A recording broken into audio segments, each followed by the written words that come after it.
Hi, and welcome to Season 4 of Beyond Teaching, brought to you by the Psych Sessions Network.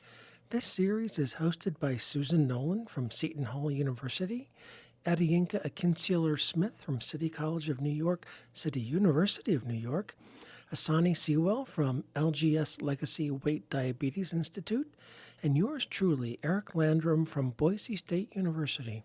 For now. The Psych Sessions podcast Beyond Teaching is all about the teaching, research, and clinical skills that psychological scientists need to know about to be successful. You know, all the survival skills needed to thrive in the academic or clinical workspace beyond your formal graduate school training. All the stuff that we were never taught while we were in the graduate school classroom. For Season 4, we have 12 episodes in store for you, with a weekly release starting July 2022 and delightfully stretching into October 2022, helping you make that transition from summer to fall, at least in the Northern Hemisphere, that is, whether you are on the semester system or the quarter system. What's in store? We'll discuss the importance of staying up to date, helping students with personal statements and sparkbirds, student researchers, what a unionized campus looks like, a peek at the life of adjunct faculty from two different perspectives, interacting with the media, cleaning out your office, and it might not be one of the four of us you thought it would be, saying yes or no, and Maria Banford's advice about that topic, Ascension and doctoral versatility, dealing with professorial conflicts, and taking tenure out for a spin, and career sustainability in the face of the Great Resignation, or what you might call the Big Quit. In Season 4, we also had guests join us for 3 of the 12 episodes. I'm not going to tell you who or which episodes. That way you'll be curious and you'll want to listen in order to satisfy that natural curiosity that you have. So there. Please enjoy Season 4 of Beyond Teaching. Hello, and welcome to a very special episode of Beyond Teaching. Now, friends, pay attention to the introductions. I'm Eric Landrum from Boise State University. Adiyinka Akinseler-Smith from the City College of New York. Susan Nolan, still from Seton Hall University. And this is Asani Sewell, formerly from Pacific University, currently at the Weight and Diabetes Institute at Legacy Health Systems in Portland, Oregon. Woohoo! Oh, Wow, here it is. what? What a big reveal. People catch that? I'm sorry, could you say that mouthful one more time? Formerly and now currently, right? And we were hoping to spend today discussing Asani's transition in particular from academia to a more clinical role, and also just sort of a general conversation about what those transitions look like, but centering on Asani's experience. So Transition, her metamorphosis, her Love it. whatever, her ascension. so I have All a the question. different things we can do. I have a question to kick it off. How did this come about, Asani? Gosh, this came about because of lots of reflection. You know, I think that I, like so many people over the last 2 years or so, really took a pause from everything that was happening in the world and just sort of said to myself, is this what I want to be doing now and in the future? And I have been or had been an academic for about 15 years or so, and had certainly sort of seen the ways that the work has changed, and really began to realize that it was very difficult for me to be able to maintain a sort of work-life balance that I really wanted moving forward. And so with that in mind, I began to sort of think about what else might I do then, given this. And I'd always maintained a small clinical practice at the Weight and Diabetes Institute. And so it was easy enough for me to begin to sort of make that transition. But I would say, Susan, that it came about because of a lot of just soul searching, reflection, and just sort of thinking about what was going to be sustainable for me long term. You know, that's sort of how it happened. From there, I started to have conversations with people. So it wasn't as if I suddenly decided just on my own, like, yeah, okay, fine, I'm going to not do the academic thing anymore. But I started talking with people about this very thing, with colleagues, with friends, with family members, about the transition. And so it was a slow evolution over about 2 years or so, quite honestly, that I finally decided, okay, I think I'm ready to make the jump. Um, so yeah. But I will say, Susan, as my undergraduate advisor, that when I decided that I was going to be a professor back when I was like a sophomore or junior at Seton Hall University, I was just like, that will be my career forever. I never ever imagined I would do anything else. So I'm kind of shocked actually to be on this side because that was like not, that wasn't the plan until it was. So, Asani, I heard three themes, and there's probably more, but I want to see if I got these right or you would disagree. I heard three themes in your successful ascension. One is you're incredibly talented and have a very highly developed skill set. And secondly, that was evidenced because you had a small private practice in addition to being a college professor. So you were already in multiple worlds in your regular academic life. And also it seems to me that being in a larger metropolitan area was also to your benefit because it was easier for you to pivot, let's say, than if you were at Grinnell College in the middle of Iowa.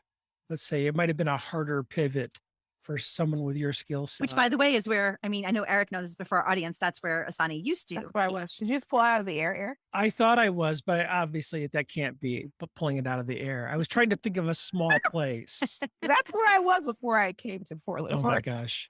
That can't be random chance, although The power of the unconscious. or Monmouth College in Monmouth, Illinois, which was I my graduate. assumed you were being specific about I- Asani's past and wanted to clue in our listeners. I actually wasn't. I wish I were that clever. Gosh, I wish I were that clever. But I mean, A great question, though. would you agree with that, Asani? I mean, that combination of things, you kept your foot in both worlds. You're incredibly skilled and talented, and you had the leverage of a bigger city with more opportunities comparatively to a rural area.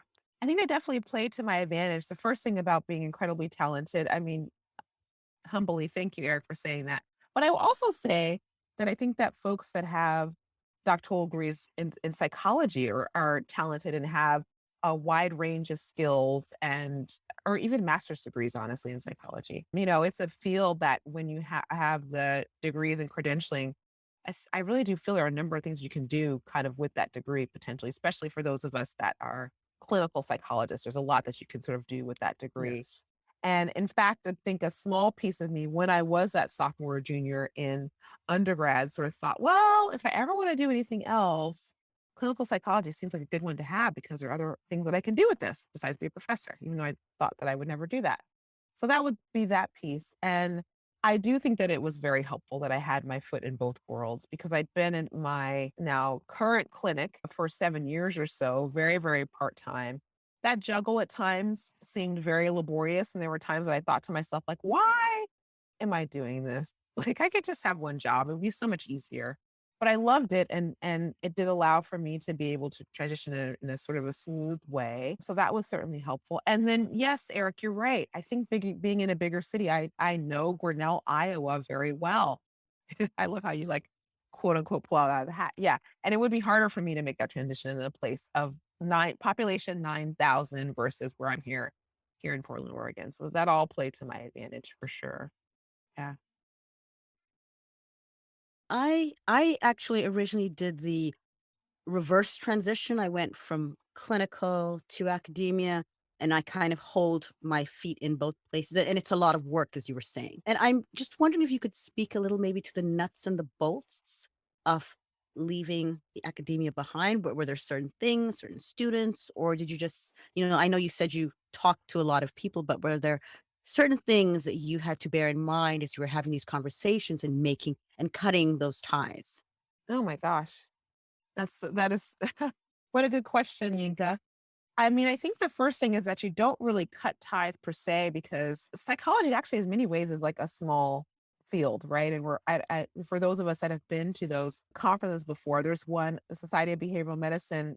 I haven't been in a little while, but they used to have this big white board where you could indicate your kind of parentage in psychology, you could indicate sort of who you were academically related to.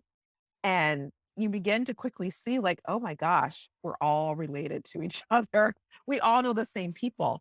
So it doesn't make complete sense to burn any bridges or cut ties because ultimately these people are going to be in your circle in one way or another. So I think I talk with students that are current that I knew that that were still kind of enrolled in the program that I would no longer be teaching or supervising. I wanted to make sure that they got the notification before the big university statement kind of came out, and I talked to them about what that would mean and what that would look like. I finished up all my dissertation students. So I did not leave that behind for any of my current colleagues. I made sure everybody was done. That was a bit of work actually to get Mm. that all wrapped up by the end of April, but we got that finished. And then there are colleagues who remain in the department who I'm still going to be affiliated with because we're friends or we've got professional associations. And so those are folks that I'm still connected with. But in my actual academic department, there's a bit of an exit that's been occurring solely over time, of which I am part. I think that has to do a little bit with changes in leadership and things of that sort. So I was kind of in good company in that regard in terms of where I landed on the other side of this. So I don't know if that helps with the nuts and Mhm. bolts in terms of who I had to talk to, but I would say, Yinka, that there were emails that were sent out, but I had to think about who got the emails first and what communications because you didn't want things to come Mhm. before the university announcement. But you wanted some people to know before that came because they would be blindsided. And so there were politics involved, I guess is sort of what I'm kind Mhm. of indicating with some of this. Yeah. Sunny, I wondered if you could talk about what your new position looks like in terms of the different duties. And I'm guessing that there are points of overlap in terms of, if you're doing, say, supervision, you're still teaching. Are there still Mhm. research aspects? So, how do you see it overlapping? Yeah, there What do you- definitely is overlap. And there is overlap with teaching, absolutely, because with the role I still will be supervising at least one, maybe two students a year. So that will get me into the teaching piece. And I've always done that since I've been in this role and the academic role. I always had a student with me in the clinical role. So that will continue. There will still be teaching. But the other piece of the job is kind of coach, consultant, and collaborator. So the official title of the role is behavioral health lead, which essentially means that there are psychologists and social workers kind of in my division in the hospital who kind of report to me or up through me that I help to support kind of in their clinical roles. So I will be mentoring and supporting new providers in their first year that they're in their clinical roles to kind of get them trained up to be able to sort of do the work in their clinics. I'm also supporting other providers that might need additional assistance or kind of mentoring along the way, consultation, collaboration. There's research too for folks that want to do research, those providers. I will help with that piece too. So helping to design projects and things of that sort. So that's an overlap also, I would say. You've also been a department chair. So, I've this been a sounds department like there's a chair. lot of similarities There there. is. I run a monthly meeting. That feels very department cherry. I run a monthly meeting with an agenda and minutes with these Wow. providers to talk about, their clinical roles and things like that. So there is actually a good deal of overlap, and I feel like it retains all the pieces of the university gigs that I've loved so much while letting go of the things I did not care about as much. Well, didn't care for as much, like grading papers. Mhm. I'd let that go. And there will be no tears shed over that, let me tell you. So, Asani, I want to go back to the leap because the leap is really impressive to me.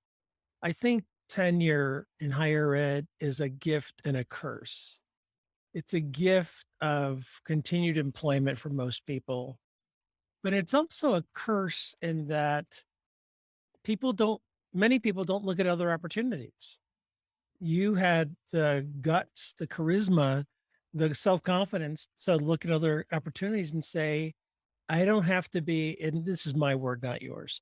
I don't have to be stuck or I don't have to keep in this career path at this institution for whatever reasons that you chose to move on.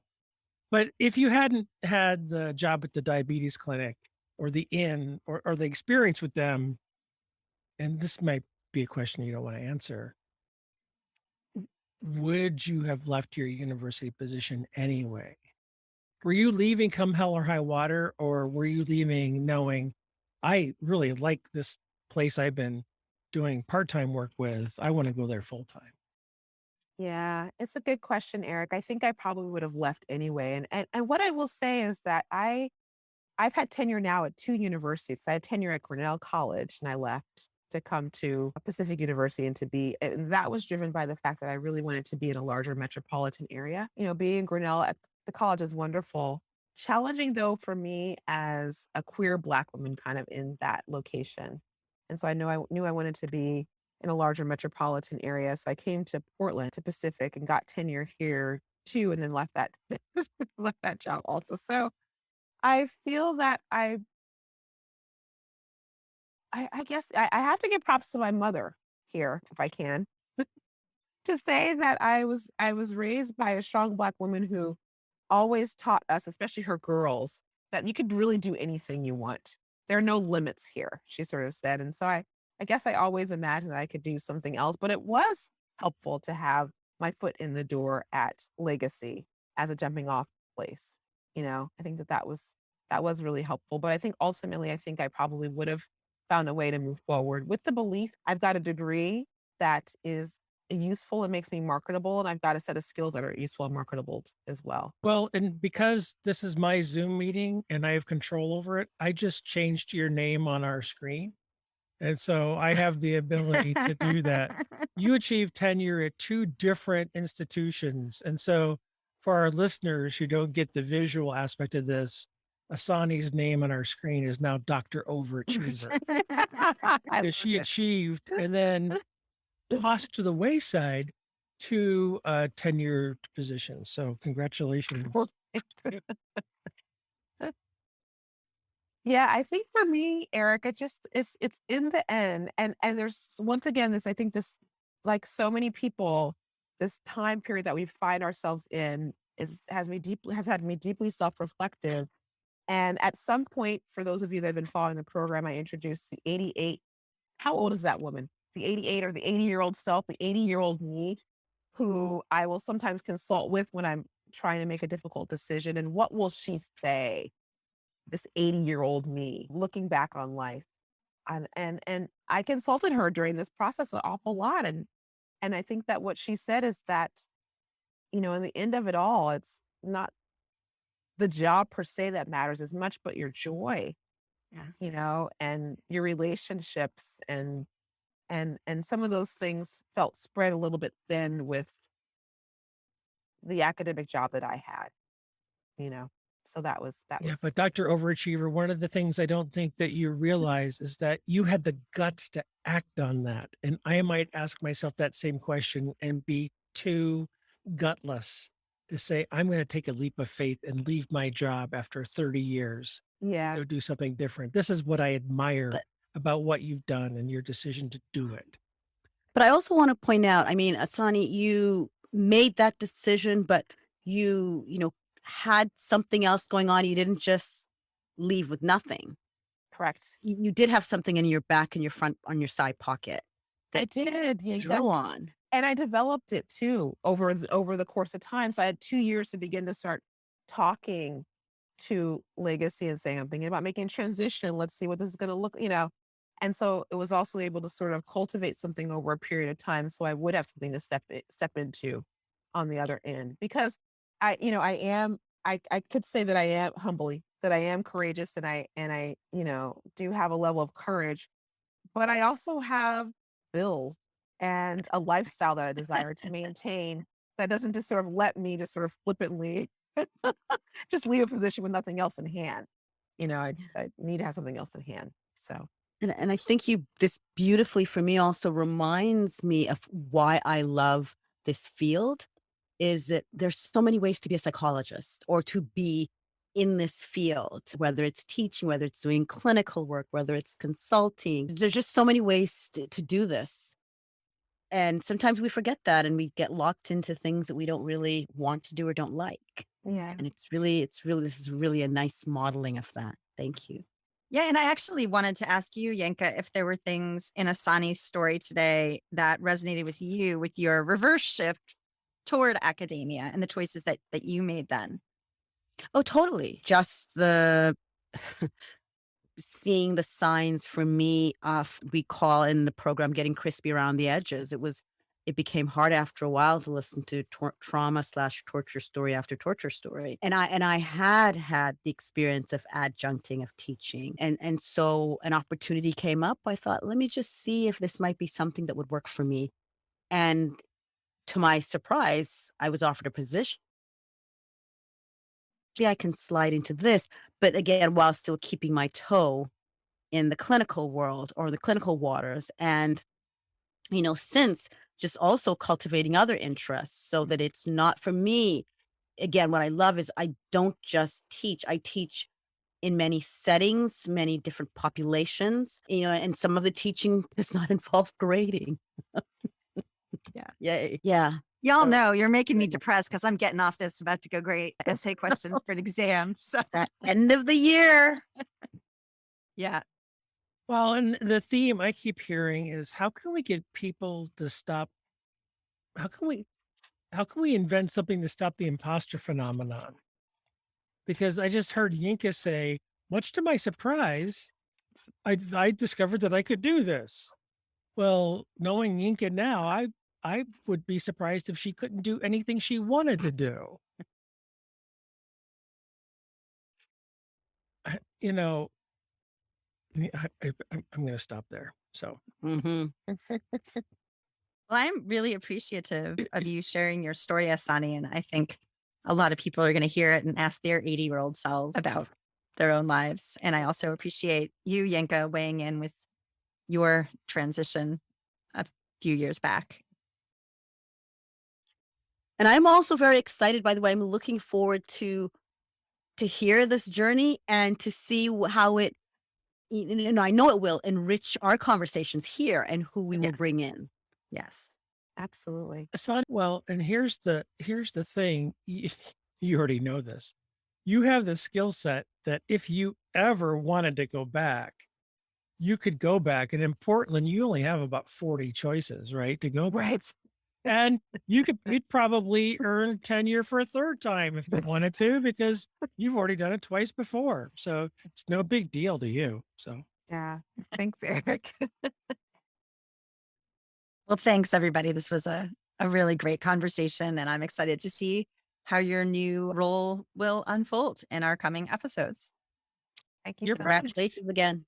Yinka, Thank you're you. probably, I'm Congratulations. sorry, not Yinka, Asani, you're probably going to be the first person at the diabetes clinic to get tenure, I would imagine. So I'm the first. Yeah. first one to be tenured. Yeah. Absolutely.